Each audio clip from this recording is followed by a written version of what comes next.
नमस्ते, अभिवादन आपका इनोसेंट इन्वेस्टर के इस नए वीडियो में आपके लिए डिस्क्लेमर। दोस्तों, जोमेटो का जो आईपीओ है इसका ग्रे मार्केट प्रीमियम लगातार कम हो रहा है। आज से एप्लीकेशन चालू है, क्या अप्लाई करना चाहिए या नहीं। अगर आप देखोगे प्रीमियम घट करके लगभग 10 रुपये पे आ चुका है, 10 रुपये से भी नीचे 1675 रुपये इस वक्त इनका प्रीमियम चल रहा है। वहीं आप अगर क्लीन साइंस एंड टेक्नोलॉजी को देखोगे तो इनका प्रीमियम बढ़ा है। ये प्रीमियम 8000 से बढ़ करके 9000 के आसपास आ चुका है। Grey market premium GR infra projects का भी बढ़ा है, 7000 से बढ़ करके 8500 पे आ चुका है। लगभग 55% का ग्रे मार्केट प्रीमियम यहाँ, लगभग 60% का ग्रे मार्केट प्रीमियम यहाँ और लगभग 10% के आसपास का ग्रे मार्केट प्रीमियम यहाँ पर है जोमेटो में। क्या अप्लाई करना चाहिए जोमेटो, मैं आपको बताता हूँ। बहुत ध्यान से 2-3 बातें मेरी सुन लीजिएगा। अगर आप सिर्फ ग्रे मार्केट प्रीमियम को देखोगे तो एक बार आपको डर लगेगा, क्योंकि 10% कोई बड़ी बात होती नहीं है। अगर मार्केट की कंडीशन जरा सी खराब हुई, हो सकता है यही जोमेटो का आईपीओ कॉस्ट पे लिस्ट हो जाए। जी हाँ, मार्केट कंडीशन जरा सी खराब होगी, यही आईपीओ जो है वो कॉस्ट पे लिस्ट होगा। लेकिन क्या ये इतनी बुरी कंपनी है कि हम ले भी नहीं सकते? क्या हम इसकी स्टोरी पे विश्वास नहीं करते हैं? वही मैं आपको समझाऊंगा। इनके रिजल्ट में कुछ बातें सिर्फ बताना चाहता हूं आपको। देखिए, बहुत ध्यान से देखिएगा। जो आप यहां पर टोटल इनकम इनकी देख रहे हो, 13,977 मिलियन, 27,427 मिलियन, और यहां पर कोविड का डेंट था, याद रखिएगा। यहां पर जो ईयर खत्म हुआ है मार्च 31 2021 में, यानी कि अप्रैल 2020 के बाद से आपने देखा होगा लॉकडाउन इंडिया में कितनी दिक्कतें रही हैं इस दौरान। और वहाँ पर जब इन्होंने इतनी इनकम करके दिखाई है तो ये काबिल तारीफ इनकम है, क्योंकि इससे पहले वाले साल में आप देखोगे तो सिर्फ 27,000 मिलियन, और अगर आप इसको करोड़ में कन्वर्ट करना चाहोगे तो 2742 करोड़ रुपए की इनकी इनकम हुई थी, जो कि इस बार 2118 करोड़ के आसपास हुई। सही है ना? इतने बड़े डेंट के बावजूद भी इनको कोई खास दिक्कत हुई नहीं। अब खर्चे आप इनके देख लीजिए ज़रा से। खर्चे देखेंगे तो आप एक बार के लिए दंग रह जाओगे। खर्चे इनके अंडर कंट्रोल हैं नहीं, हमको एक बार के लिए ऐसा लगता है। लेकिन आप खुद बताइए, खुद एक चीज़ देखिए कि जो कंपनी है वो अपने एम्प्लॉयज़ के पीछे अच्छे से खर्च कर रही है। फाइनेंस कॉस्ट को इनको हैंडल करना ही है, और जो डिप्रिसिएशन वाली कॉस्ट है वो इस बार तो ऑफकोर्स सी बात है बढ़नी ही थी लास्ट फाइनेंशियल ईयर में, लेकिन फिर भी वो चीज़ जो है ईयर ऑन ईयर लगातार बढ़ती हुई ही जा रही है। तो इस कंपनी को नीड है फंड की, और इस फंड का उपयोग कहाँ पर होगा? इन्हीं खर्चों को कम करने के लिए। हर कंपनी का बिजनेस मॉडल अलग होता है, हमें सिर्फ उसको एक तौर तरीके से समझना होता है। हमने इस कंपनी को नॉर्मल बेसिस पे अपने सामने मल्टीबैगर बनते हुए देखा है। कहाँ छोटी सी जोमेटो आज इतनी बड़ी बन गई, इतनी बड़ी जोमेटो हो गई।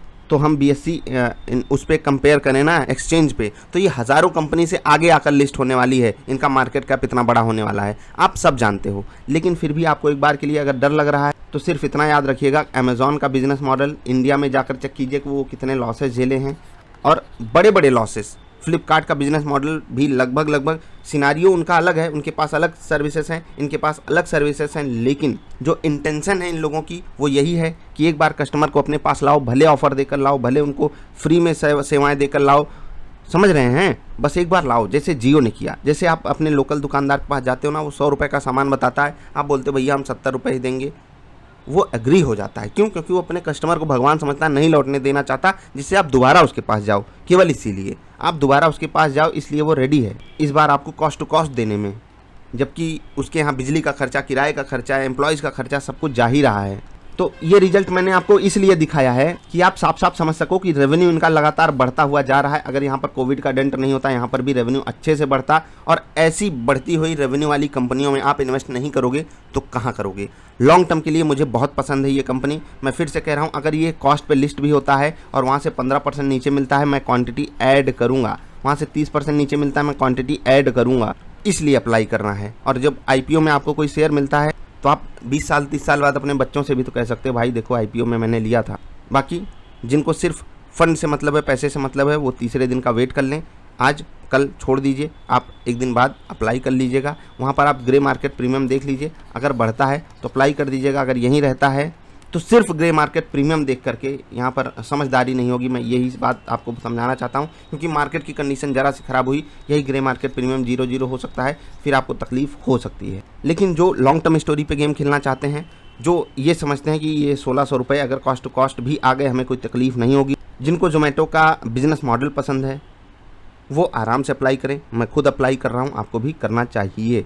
बाकी जो लोग ग्रे मार्केट प्रीमियम देखते हैं वो तीसरे दिन का इंतजार कर लेंगे। ये डेटा 14 जुलाई 11 बजे के आसपास का अपडेटेड है। आप time to time niftyindia.in visit करके इसको चेक भी कर सकते हो।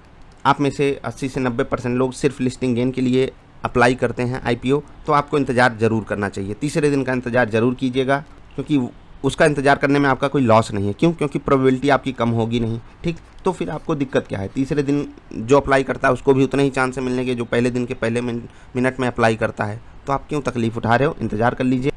अगर आप सिर्फ अर्निंग पर शेयर देख करके किसी कंपनी में इन्वेस्ट करना चाहते हो तो उनके रेवेन्यू को जाकर जरूर देखा कीजिए। अगर आप सिंपली देखो 2019 में ₹2.5 का लॉस एक शेयर के पीछे, ₹5.5 का लॉस 2020 में, जबकि यहाँ पर ऑपरेशन तगड़ा था लेकिन फिर भी लॉस तगड़ा हुआ। उसके बाद लॉसेस कम हुए हैं फाइनेंशियल ईयर 2021 में। क्यों? क्योंकि कंपनी यहाँ पर ऑपरेशन नहीं कर पाई, और ऑपरेशन का मतलब कामकाज जब कंपनी नहीं कर पाई और उनके कामकाज से लॉसेस ही आ रहे हैं तो कुछ बात है लॉस भी कम होंगे। एक तरफ से हम अगर किसी को समझाने चले ना भैया एक कंपनी है, ऐसे ऐसे उनके लॉसेस हो रहे हैं, सब कहेंगे कंपनी एक पागलपन है, ऐसे लॉसेस कौन करता है। लेकिन उसके पीछे की जो इंटेंशन है, उसके पीछे का जो बड़ा बिजनेस मॉडल है, वो बहुत कम लोगों को समझ में आता है। मिलेंगे फिर से, नमस्कार।